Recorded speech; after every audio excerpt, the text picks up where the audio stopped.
Hi, everyone. Welcome. We'll give it a couple more minutes, just let people kind of trickle in, and then we'll get started.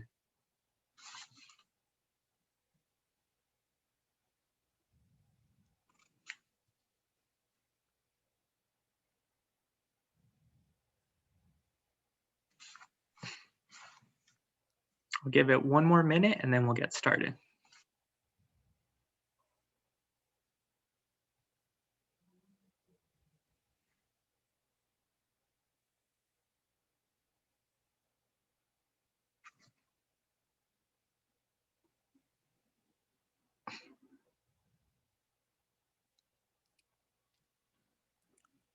All right. Well, thank you for joining us. This is our STEM presentation, and just a few housekeeping things. This session is being recorded, and we will share it with everyone who registered after this. So it is being recorded, and I also want to let you know too that this presentation will be covering some of our STEM programs, and just a heads up that a few of our fall 2021 deadlines may have passed already, but if you're looking for spring 2021, that's perfectly, we have all our application deadlines still open for spring. And yeah, we'll go ahead and get started. There's also a Q&A box, so if you have any questions throughout the presentation, feel free to click the Q&A box and ask your question, and we'll leave some time at the end to answer any questions that you might have. So with that, let's get started. All right, so I'm your moderator today. My name is Martin Garcia. I'm a college relations manager, and I work primarily in Boston and New York City. Hi, everyone. My name is Martha Ponce Casani. I'm the Senior College Relations Manager at Ies Abroad, and I am based in San Diego. I primarily work with students out here on the West, but eager to hear about students that are with us today. Hi, my name is Maya Kazarski. I'm an Ies Abroad Program Advisor. Hi, everyone. My name is Autumn Payon, and I am an Ies Abroad Ambassador. All right, I'll pass it to Martha to get us started.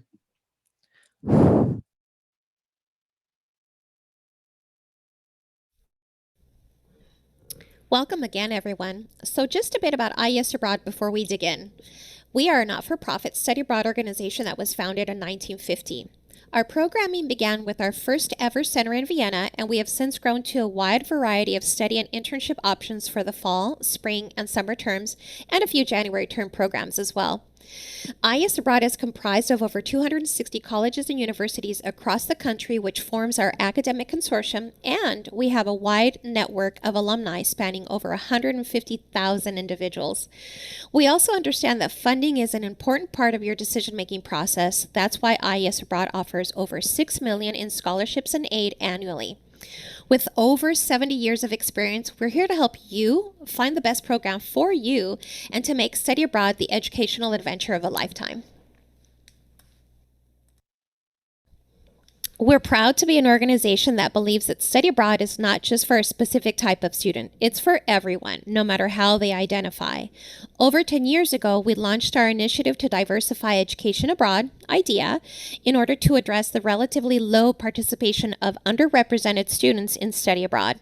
In that time, we've increased participation by underrepresented students by almost 30%. At Ies Abroad, we understand that diversity must be cultivated and supported in several ways and at multiple levels, from accessibility and inclusiveness of a diverse body to learning environments and the courses we provide. We also offer scholarships specifically for underrepresented students in study abroad, and we have a lot of different resources on our website, from social identity support to resources for first-gen students, info on dietary restrictions, and a whole lot more. Simply put, we provide you with the best diversity abroad resources in the field, whether that's through our online country-specific diversity resources, articles on topics like Black hair care or non-binary air travel, multimedia materials, or our personal one-on-one advising. We're here to support and encourage you through the study abroad experience. And lastly, each term Ies Abroad students can opt to be an IDEA correspondent, so diverse students who self-identify themselves and willing to write blog posts about how their identities influence their experiences abroad. I do welcome you to check out our Student Voices series as well. So where can you study abroad? Ies Abroad has its headquarters in Chicago, but as you can see from this map, our students can choose to study abroad from over 30 cities around the world. You might be asking yourself, why IES Abroad? Well, here are some highlights. Our academic quality is unmatched. Our faculty are hand-selected from some of the world's leading universities. Our health and safety support and protocols are designed to give you and your family peace of mind while you're abroad. Prior to your departure, we provide personal advising to help you with your pre-departure questions, and we have dedicated advising teams to help you from the moment you start working with us. Preparing for study abroad can be challenging, but you shouldn't have to do it alone, so we're here to help you throughout that process. Every Ies Abroad center has local staff who are there to support you and assist with daily needs, which includes safe, comfortable, and well-placed housing. So we take the stress off of your plate. We locate and place you in housing that is reflective of student accommodations in your host city, and these also meet our high health and safety standards. Lastly, our programs offer a variety of different subsidized and optional field trips to places of historical and cultural interest, ideally to emphasize the cultural competency learning. So we decided to do this presentation because we often hear from students and their parents that their majors won't work abroad, and we wanted to show you that it is possible. So we've created a word cloud of just some of the STEM majors that can go abroad on our program. And we're not just talking about computer science or math, we're talking about aerospace engineering, neuroscience, and more. So we're going to get into some specific programs that work best for our STEM majors. First of all, I wanted to highlight the different types of programs that we offer, and we've listed examples of a few of them on this slide. So the first type of program is our center-based program. Every IES Abroad location has a center, which is run by our local staff.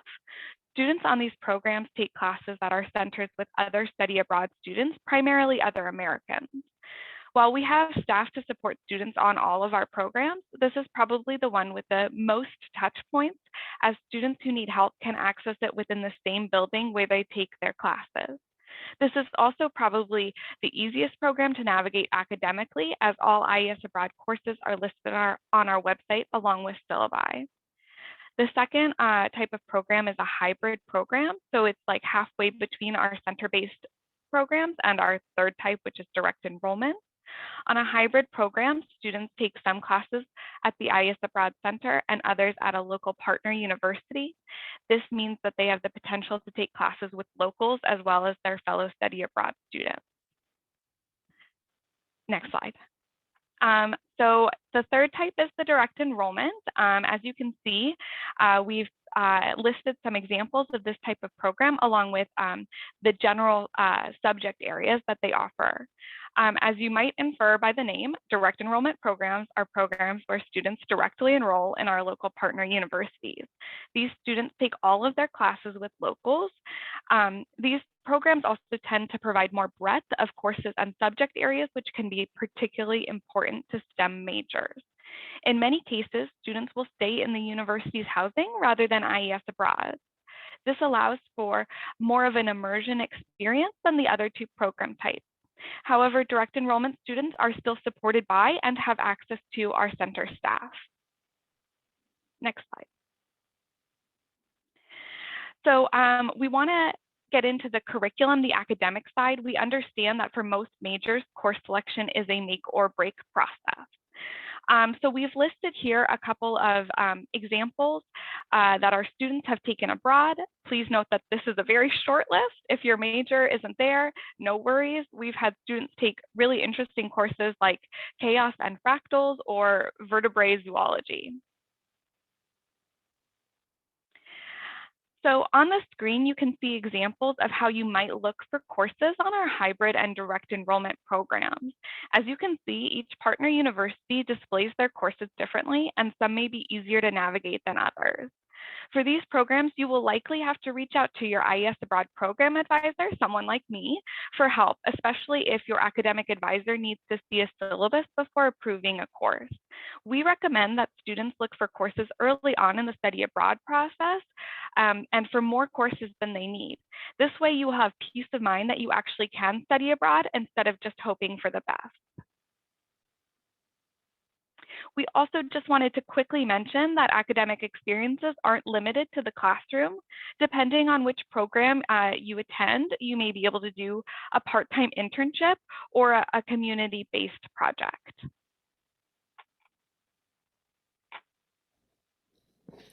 Yeah, thank you, Maya. So now on to Ies Abroad Ambassadors, who are an invaluable resource to our prospective students. We not only cherish their willingness to share their personal experience about their time studying abroad with us, but they are genuinely our greatest representation of our mission, which is to educate global leaders. And I'm truly delighted that Autumn Paone is with us today to share her perspective and an added travel tip. So hi everyone, my name is Autumn. I'm currently a junior studying neuroscience at Lafayette College, which is a small school in Eastern Pennsylvania. I went on the Madrid Engineering, Math, and Science program in spring 2020, so last spring, which you saw, I'm pretty sure was a hybrid program. So I could take classes at the local university and through IES, which was kind of the best of both worlds in my opinion. I got to take a couple of STEM courses at the university in Madrid, and then some more fun courses and language courses at IES. So yeah, it was a great mix. And this picture is of me and my roommate actually on one of the IES excursions. And it was in Cordoba, which is one of my favorite places that I got to experience and visit. That was a really great trip. It was beautiful there. And then my travel tip comes from a very long struggle that I had with my phone. Before going abroad, I had no idea what unlocking your phone really meant, and I still don't, honestly. It has to do with the SIM card, and you can't put an international SIM card in a locked phone. And I had I'd heard about it before going abroad, and I talked to my phone company, then a couple different people, and everyone kind of just assured me that it would be fine, and it didn't really get a straight answer. So ultimately, the most cost-effective option was getting the cheapest possible Android when I was in Spain. So then I had to carry around two phones all the time, which was kind of hard to keep track of, especially being in Europe. Like pickpocketing is kind of something that you have to be vigilant against. And yeah, keeping track of two phones was not fun. And I didn't know how to use the Android, and it got me lost a few times. So if you are going abroad, I definitely suggest looking into that well ahead of time. And then my favorite element of going abroad was definitely the food. I always say that's my favorite part. I love cooking and baking as a hobby, and I really enjoy trying all of the different restaurants and bars, and it definitely really puts you into the culture.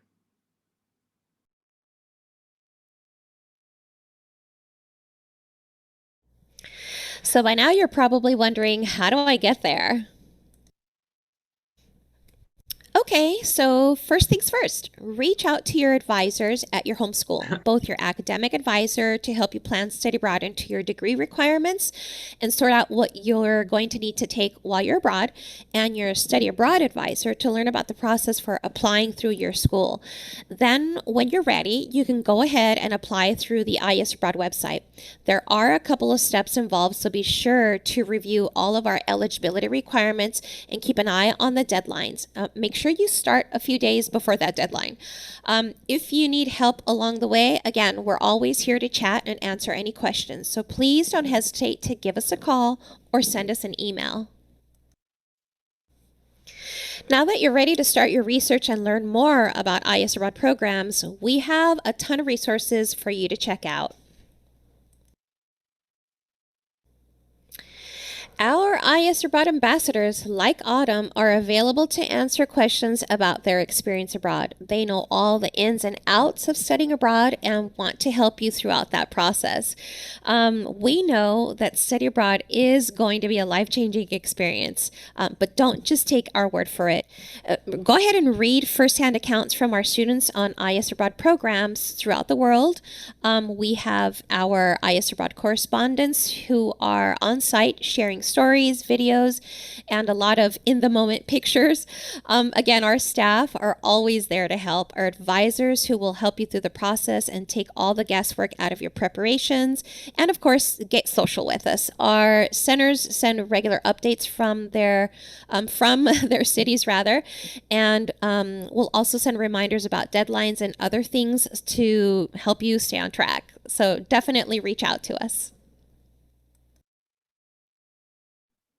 All right, thank you so much, Martha, Maya, Autumn. That was wonderful. And now we'll open up to some of the questions. So I'll pull those questions up. This first question, I believe, is for Autumn. What kinds of classes did you take while abroad for your major? Were they all science, or did you take non-science classes as well? So the classes that I took at the Spanish university were both science classes. I took a statistics class and an electronics class. And those were both science. And then I took 2 classes through IES as well. You're required to take a language course, so they place you in one once you're there. And the other one was called, I can't remember the exact title of it, but it was called Art and Architecture, something like that. And it was about history in Madrid and Europe generally, and the art and architecture. And so that class had 2 components, and part of it we got to go to museums and stuff for free. So that was really cool. So yeah, it was a good mix. I know you definitely have to take the language course, at least on the program I was on, but you could take 3 science classes and only the language course, or mix it up more depending on what you need. Great, thanks, Autumn. This next question is for Martha. Can I apply for 2 programs if I'm not sure which is the one that I want right now?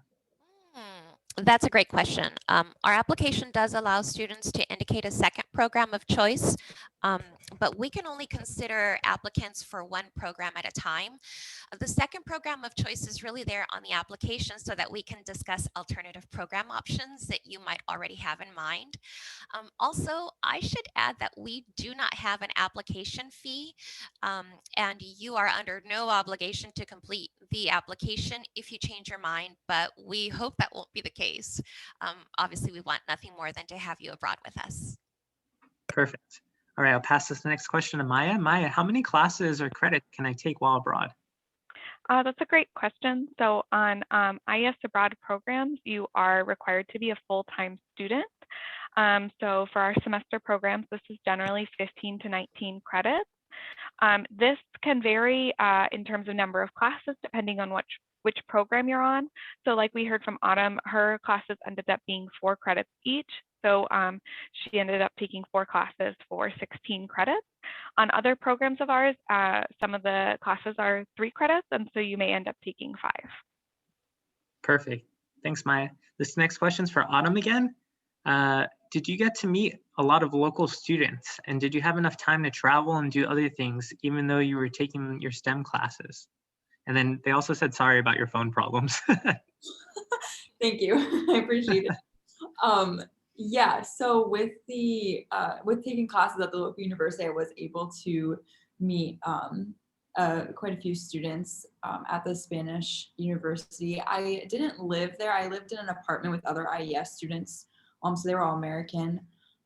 But yeah, I actually there's usually like a lab component. The way they do it is like the class is twice a week, and so there's a more like lecture type. It's pretty long, and then there's a lab component. And so for the statistics, it was really just computer work, but for electronics, it was like an actual lab with circuit boards and stuff. I wasn't very good at it, if I'm being honest, but I did have a lab partner, and she knew what she was doing, and she was a local Spanish student, and so you do get to interact with them a lot.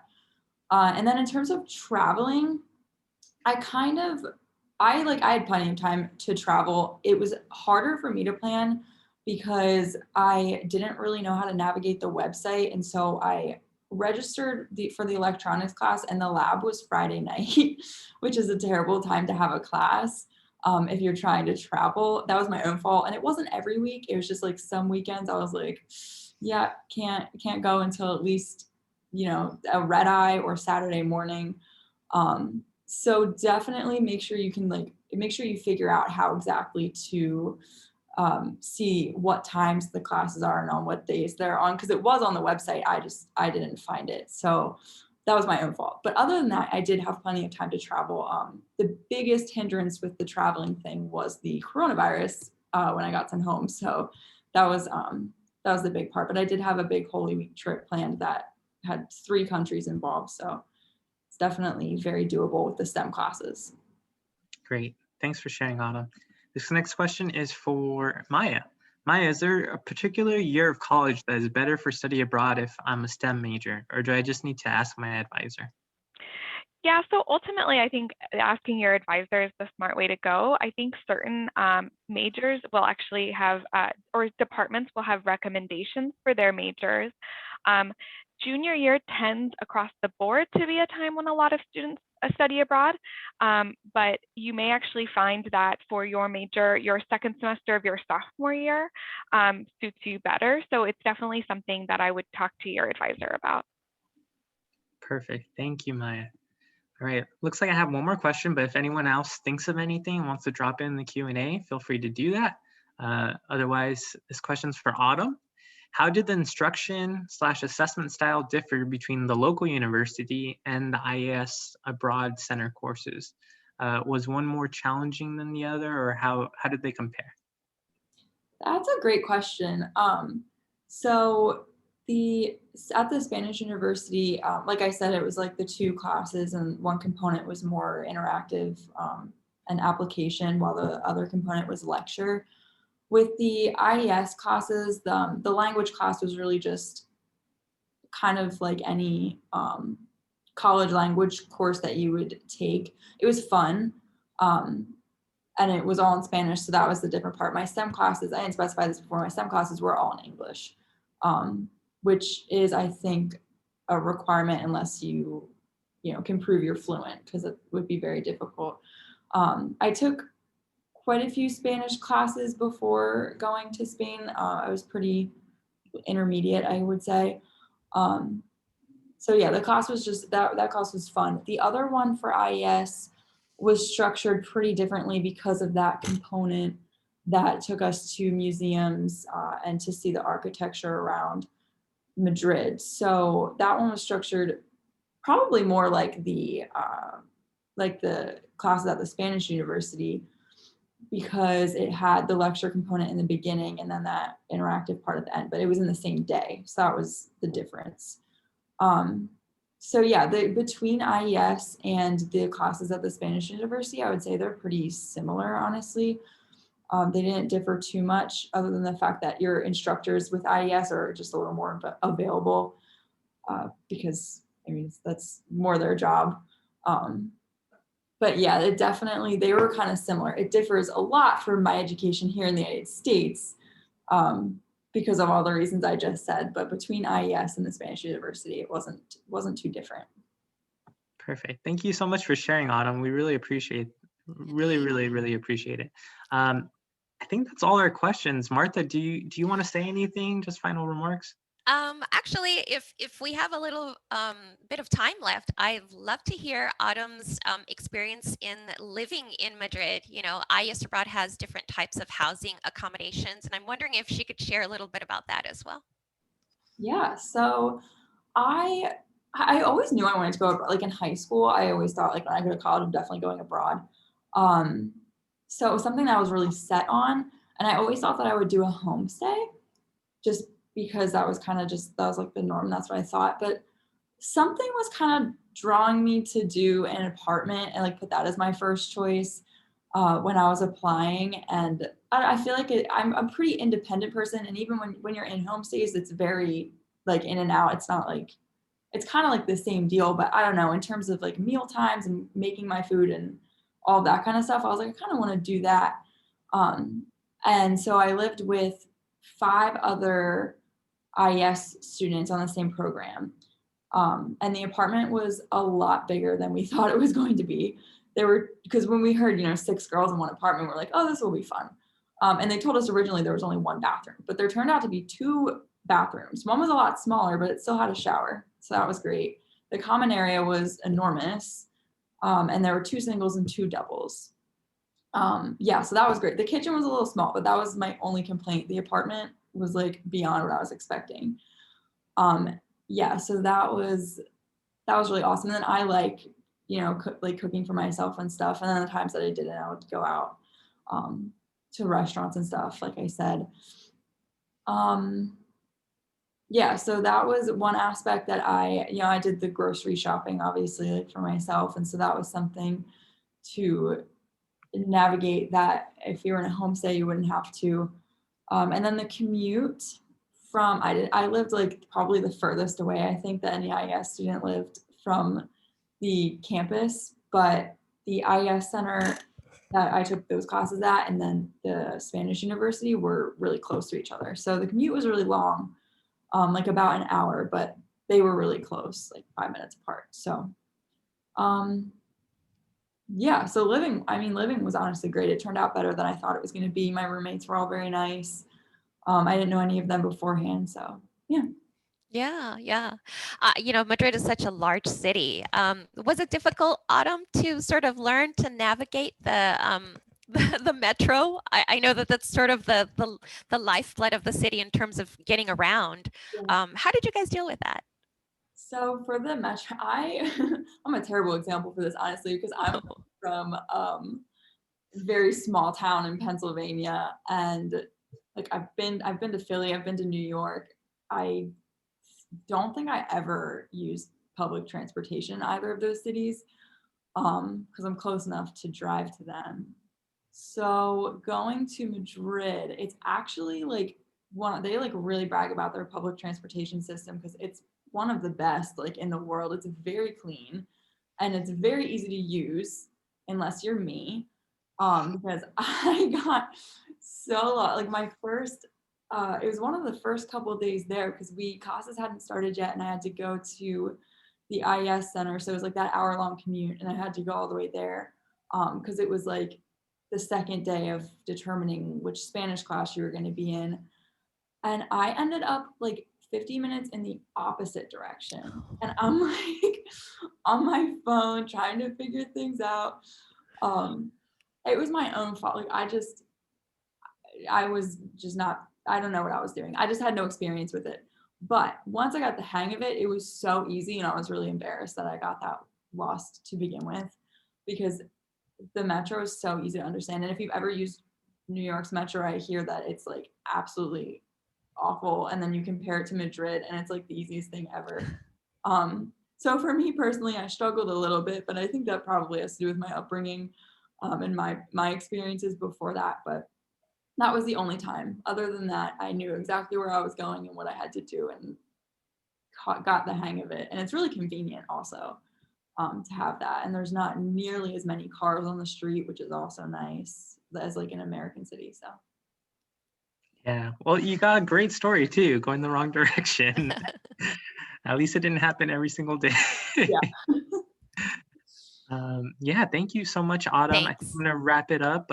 Thank you again, Martha, Maya, and Autumn, and thank you all for joining us for the Zoom Around the World session. We'll have others too, so please check out our website, and then feel free to call us or email us if you have any questions. All right, take care. Bye-bye.